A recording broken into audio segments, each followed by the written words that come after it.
Despite another offensive explosion by the Toronto Raptors, it is the defense that lets them down in a second straight game. So in today's video, we uncover why there are so many problems with our defense and what the Raptors can do to fix it. Let's get into it.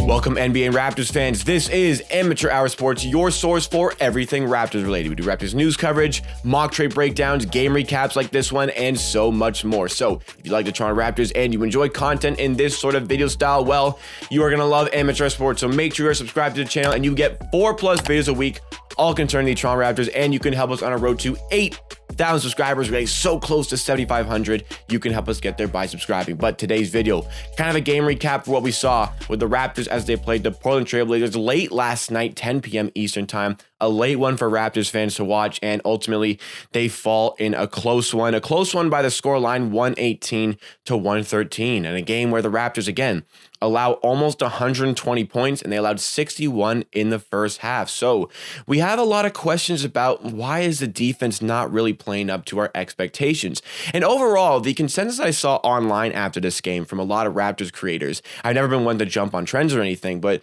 they mentioned that there was a lot of positives to take away in the sense that it was more positive than negative. And I kind of agree. Offensively, there were so many great things to like about it. Our offense was great. I think all of our starters had at least 16 points in this game. OG Anunoby had 29, but the defense is a problem. And if you watched the live stream I did, I live stream every single Raptors game on Twitch. Link is in the description. I was pretty upset with this performance. I'm not in the mindset that there are a lot of positives to take away from this game. Yes, offensively, a lot of great things.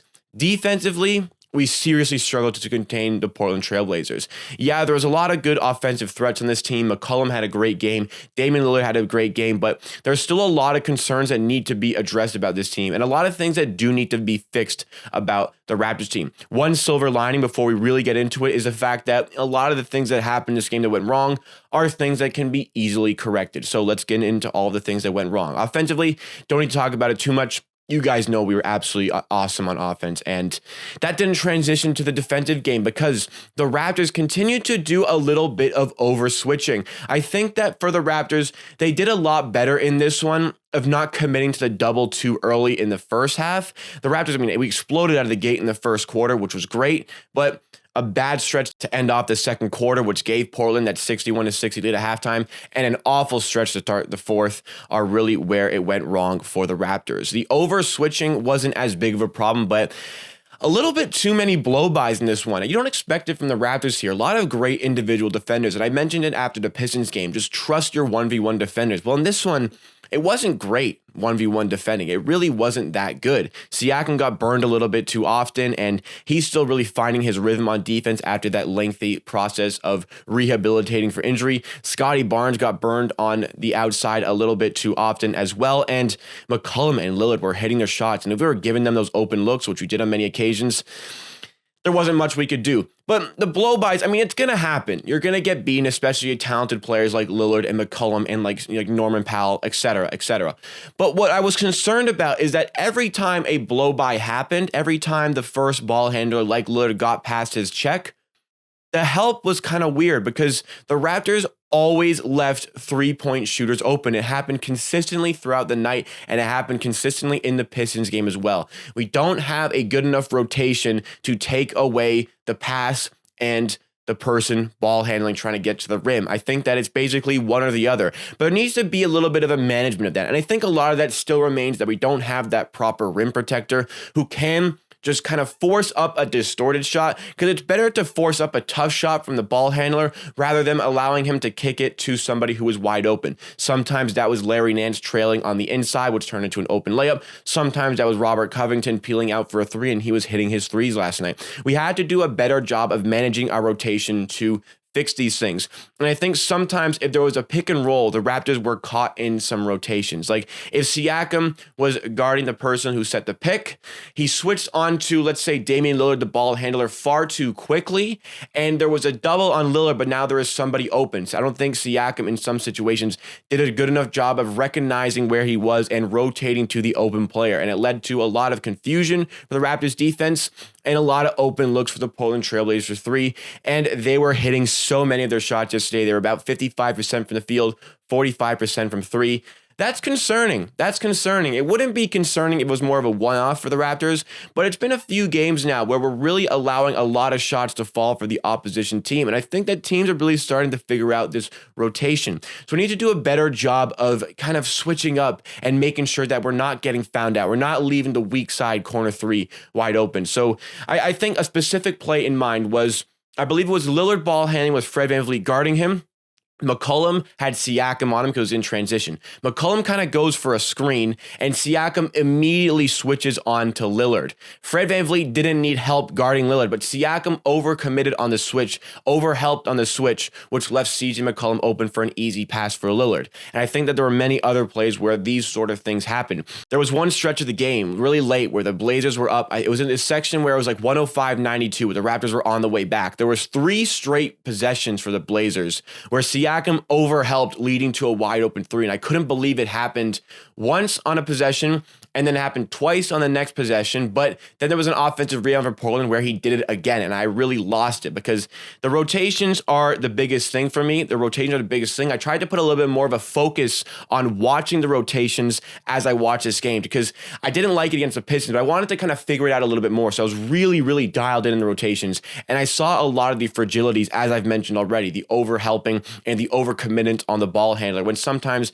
the help doesn't need to be there and sometimes it does, but the second player, so the initial defender, needs to rotate off of that player and get onto a different check to stop a wide open shot, but that didn't happen enough. I thought that our defense looked really, really good when Scottie Barnes early on was basically playing as a center. We've typically seen OG Anunoby and Pascal Siakam in that role, and I haven't really liked that as much, but Scottie Barnes actually, in the first quarter especially, was playing basically as a center. He was guarding Yusuf Nurkic. He actually provided great defense as that initial help defender where maybe he hasn't been the best at that this season as the help defender under the rim, but I thought he was great in that endeavor. When we kind of switched away from that in the second half, our defense kind of showed a little bit more of its fragilities. But I do have to go back to a lot of the things that I mentioned yesterday in the video. We just don't simply have that rim protector. And I think that rim protector, that peace of mind on the inside, would take away a lot of the stress this Raptors team has in terms of what they do on defense. I know we want to have this positionless stuff, but I do think a rim protector would help this team. I've had some conversations in the recent days about it, and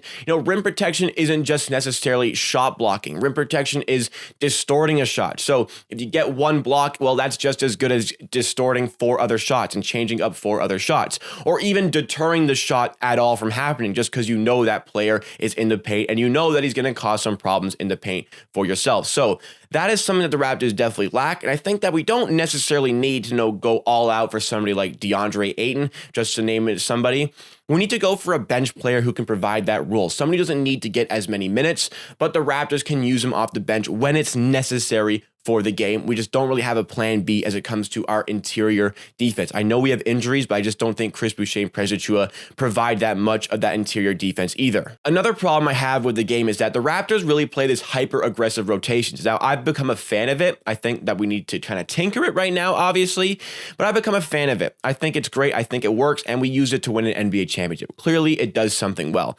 But it's hard to really throw your starters out there and make them use those very aggressive rotations for the entire game when they're getting 40 plus minutes a game. The Raptors starting 5 all had at least 39 minutes played. 4 of the 5 starters had at least 40 minutes played. So how do you expect them to provide that really hyper-aggressive defense, really fast-paced game in transition on offense when they're playing that many minutes? Again, I recognize Boucher and Achiuwa are out, but like Malachi Flynn, I know the bench wasn't great in this game, but Malachi Flynn only got 3 minutes. Like, what is he really going to do in 3 minutes? How is he going to get himself involved in a game in 3 minutes, especially at the end of the third and at the start of the fourth, where it's a little bit chaotic? Like, you need to give these guys a little bit more time to get adjusted to the game as they step onto the court. You can't expect them to get in the flow and in the rhythm of the game if you're constantly putting them in and then taking them out immediately. Like, Banton got 8 minutes. Simi Halek, I believe, got 8 minutes. Malachi got 3. And Kem Birch got 21. The bench combined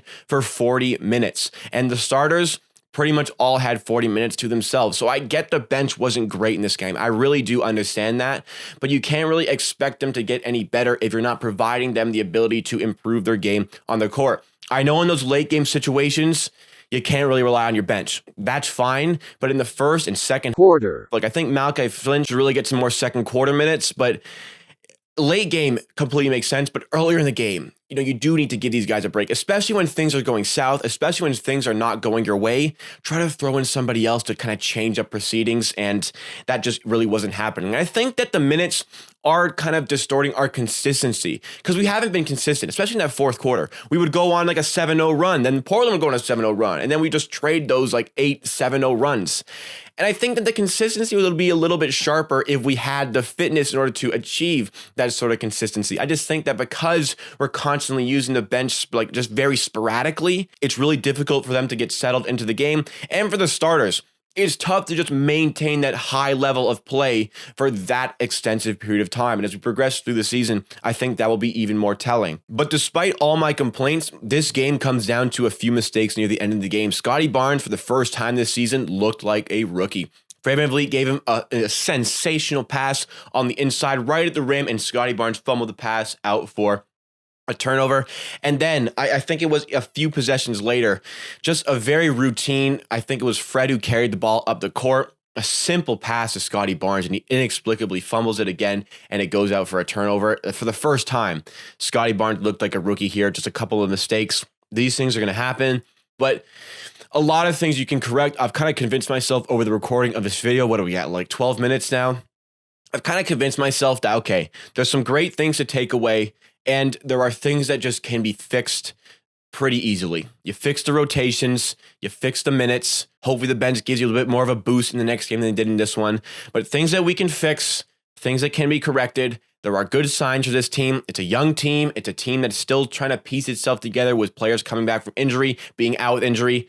Lots of great things to take away, but there are still lots of bad things to take away as well that need to be addressed. 2 nights off, and you have a really tough game against the Utah Jazz. What can you find to respond to these 2 losses? What can you find to change up to play against such a talented team? We're going to find out on Thursday. What did you guys think of this game? Was it all positive? Was it all negatives, or somewhere in between? Let me know your thoughts and opinions in the comments down below, because that is it for me for today. Thanks so much for watching, guys. Please give a like on the video if you did enjoy. It goes a long way to supporting the channel, helping us reach some new viewers, and subscribe to the channel if you want to see 4+ Raptors videos every single week. Help us on the road to 8,000 subscribers. I've had some questions, guys. I live stream every single game on Twitch, where other guys do it on YouTube. I do it on Twitch at twitch.tv/amateursports. We watch party for every single Raptors game pretty much, and I give you my live play-by-play, my analysis, and I interact a ton with the chat. Come hang out at the next game, and you can check out the other channels we have. My vlog channel right here. I go to Raptors 905 games, and the Clips channel, an immediate post-game show for every single Raptors game. We'll see you again next time for another video.